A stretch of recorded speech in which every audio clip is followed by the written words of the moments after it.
আসসালামু আলাইকুম রহমতুল্লাহ, সবাই কেমন আছেন? আজকে যে সন্ধ্যায় বেলা বাইরে হলাম একটু ঘুরতে, এই জন্য একটা ভিডিও নিলাম আপনাদের দেখানোর জন্য। খালপাড়ে আসলাম ঘুরতে। এটা কিন্তু অনেক বড় খাল।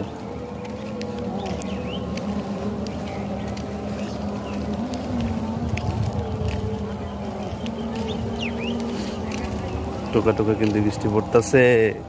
বৃষ্টির মাঝে আপনাদের জন্য এত কষ্ট করতেছে, আপনারা কিন্তু লাইক কমেন্টস শেয়ার দিয়ে পাশে থাকবেন।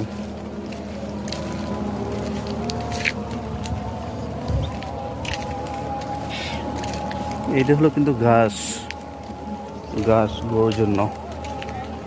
এটা সাইলেন্স করে গরুকে খাওয়ানো হয় বিদেশি জাতের ঘাসগুলো। এই যে এখানের ভিতরে আছে, ওয়ালের ভিতরে দেখুন, এগুলো চাষ করা হয়, গরুর জন্য ঘাস চাষ করা হয়।